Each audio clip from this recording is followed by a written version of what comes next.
Welcome back to football story. और आज finally हम बात करने लगे हैं अल क्लासिको के बारे में। अल क्लासिको था तो फ्रेंडली प्री सीजन गेम थी, लेकिन देखने में बिल्कुल भी फ्रेंडली नहीं था, क्योंकि मैच में आपको पता है कि जब बार्सिलोना और रियल मैड्रिड खेल रहे होते हैं तो उस टाइम पर लड़ाई झगड़ा भी आपको ग्राउंड में मिलता है। तो बिल्कुल भी क्लासिको ने डिसअपॉइंट नहीं किया और बार्सिलोना ने ये मैच रियल मैड्रिड से 3-0 से जीता।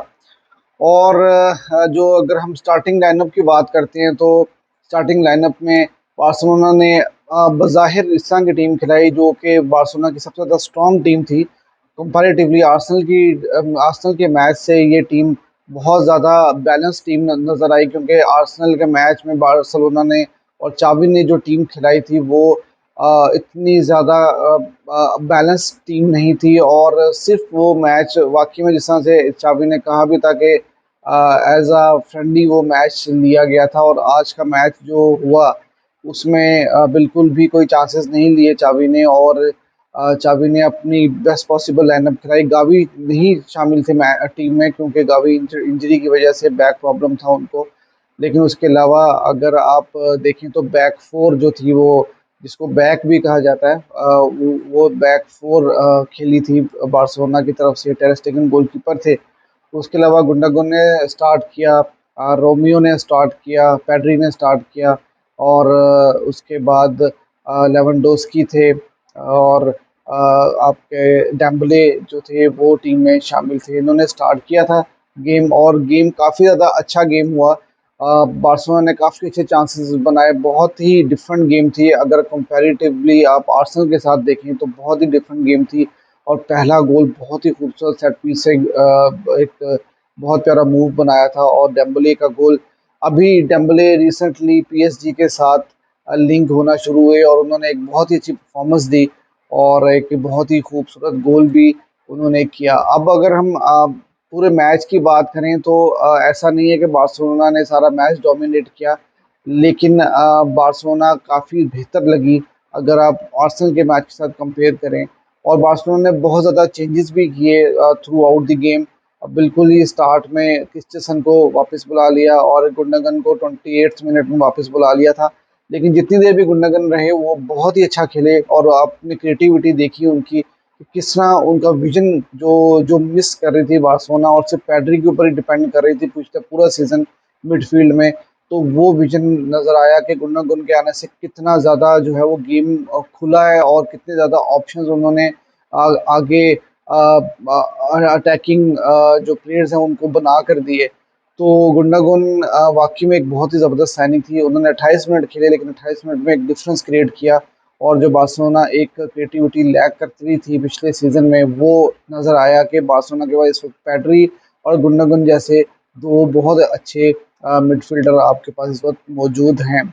अब दूसरी चीज़ अगर हम बात करते हैं तो क्रिस्टेंसन को भी जल्दी बुला लिया, गुंडोगन को भी जल्दी बुला लिया। एक तो आपने देखा कि मैच बिल्कुल भी फ्रेंडली नहीं था, और दोनों टीम्स जो हैं वो बहुत ज़्यादा हार्श टैकल भी करे थे। इंटेंसिटी भी बहुत ज़्यादा थी गेम में, और उसकी वजह से कुछ डिस्कम्फर्ट ज़रूर हुआ। और बाद में रिपोर्ट भी आई हैं कि दोनों प्लेयर्स इंजर्ड नहीं है, लेकिन उनको कुछ डिस्कम्फर्ट था, जिसकी वजह से मैनेजमेंट ने चांस नहीं लिया और उनको जल्दी वापस बुला लिया। तो ये वजह थी उनको सब्स्टिट्यूट करने की। लेकिन उसके अलावा कोई ऐसी बड़ी इंजरीज नहीं थी। और आपको को पता है कि सीज़न अभी स्टार्ट होना है, तो उससे पहले इस तरह की प्रिकॉशंस जो ली गई हैं वो मेरे ख्याल से काफ़ी ज़्यादा अच्छी बात है। और इसके अलावा अगर हम जैसे डेम्बले के बारे में मैंने बताया कि डेम्बले ने एक बहुत ही खूबसूरत गोल किया था। नैरो एंगल था, लेकिन उस नैरो एंगल से कोर्टवा जैसे गोलकीपर को बीट करना वो बहुत ही मतलब लाजवाब सी बात थी। और दूसरी चीज़, जिस तरह पीएसजी ने उनको अप्रोच किया, और मैच के बाद चावी ने भी ये बात कही कि डेम्बले देखने में तो काफ़ी ज़्यादा खुश लग रहे हैं बार्सिलोना में, लेकिन ट्रांसफर विंडो है, कुछ भी हो सकता है यहाँ पर। तो देखते हैं डेम्बले का फ्यूचर क्या होता है। और उसके बाद हम फ्रैंकी डियोंग की अगर हम बात करते हैं तो बहुत ही ज़बरदस्त गेम थी फ्रैंकी डियोंग की। अगर 200 मिलियन भी इस प्लेयर का मिलता है ना, तो मेरे ख्याल से कि बार्सिलोना को इस फ्रैंकी डियोंग को कभी भी नहीं छोड़ना चाहिए। 92.5% इनकी पासिंग रेट था। 100% लॉन्ग बॉल इन्होंने पासेस जो है वो 5 आउट ऑफ 5 पासेस दिए। और उसके अलावा 5 क्लियरेंस थी इनकी, एक दफ़ा भी ड्रिबल पास नहीं हुए। तो बहुत ही ज़बरदस्त इनकी परफॉर्मेंस रही। और उसके साथ रोमियो जो कि अभी रिसेंटली 3.5 मिलियन में साइन किया बार्सिलोना ने।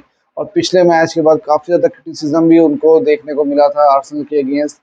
और आज की गेम में उन्होंने वाकई बेलिंगम वगैरह सबको जो है वो पानी पिला दिया और बहुत अच्छी परफॉर्मेंस दी उन्होंने। और फ्रैंकी डी योंग के साथ जो उनका कॉम्बिनेशन बना है वो बहुत ही ज़बरदस्त कॉम्बिनेशन बना है। तो एक अच्छी एडिशन हुई है। इट्स टू अर्ली टू से, लेकिन पिछले गेम में हमने उनको क्रिटिसाइज भी किया था और आज की गेम में उनकी परफॉर्मेंस वाकई में बहुत ही ज़बरदस्त परफॉर्मेंस रही।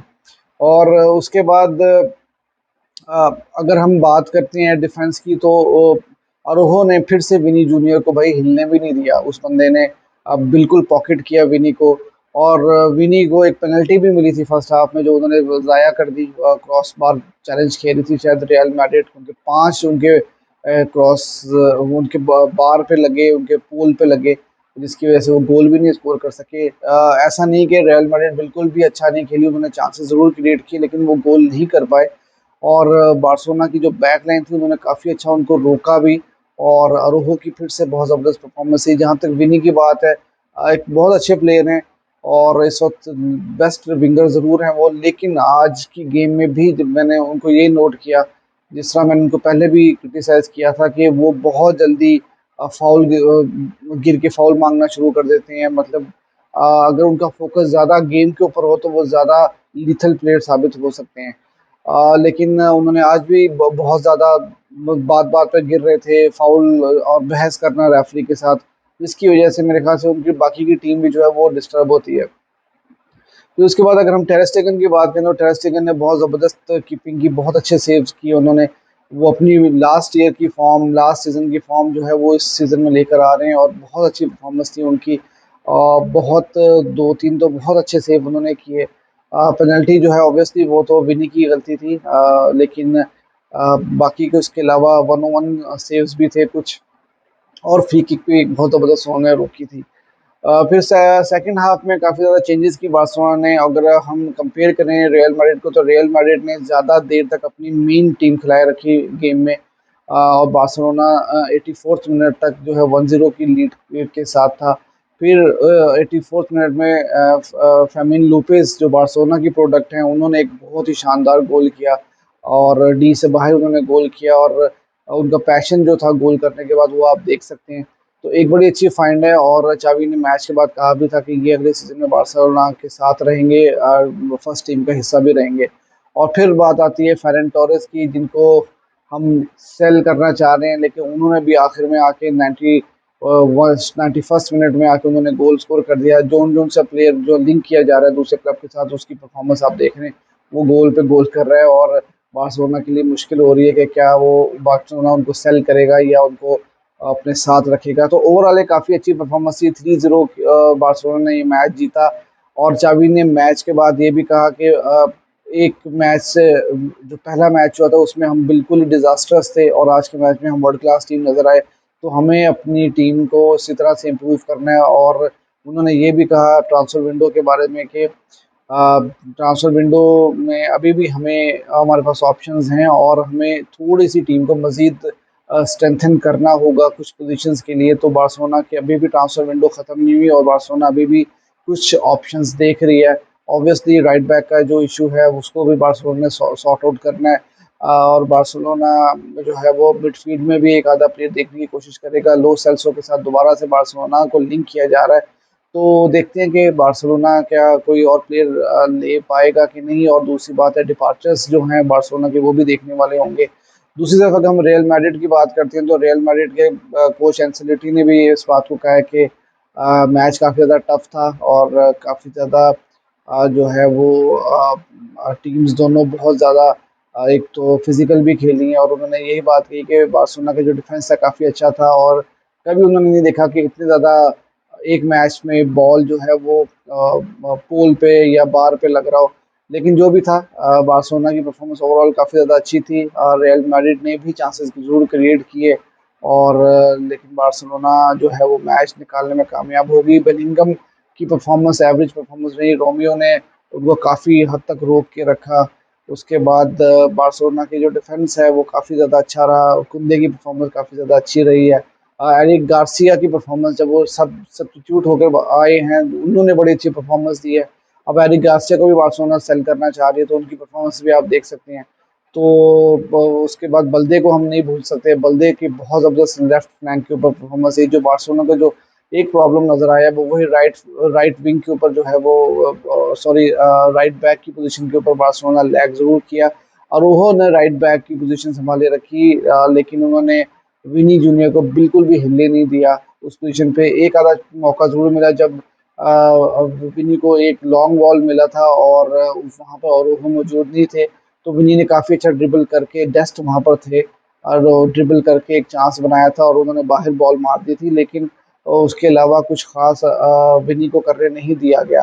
तो अब ये भी देखना होगा कि इस हार के बाद से क्या रियल मैड्रिड वाकई में एम्बापे के लिए डेस्परेट होगी और उनको लेकर आएगी, और क्या एम्बापे जो है वो स्ट्राइकिंग पोजीशन पे खेलेंगे, क्योंकि स्ट्राइकिंग पोजीशन पे रियल मैड्रिड जो है वो काफ़ी ज़्यादा लैक करती हुई नज़र आ रही है। और कल के मैच में भी जो है वो कोई इतना ज़्यादा कुछ इस तरह से कोई ऐसा प्लेयर जो बेंज़ेमा जिस तरह से आके मैच को बनाते थे और वहाँ पर एक कुछ इस तरह के गोल कर देते थे जो अनबिलीवेबल सिचुएशन में अनबिलीवेबल किस्म के गोल करते थे। तो अब वो जगह खाली है, तो क्या एम्बापे आएंगे और वो उस जगह को फिल अप करेंगे, तो ये देखना होगा। तो ये थी आज की वीडियो, और अगर आपको वीडियो अच्छी लगी तो चैनल को जरूर सब्सक्राइब कीजिएगा।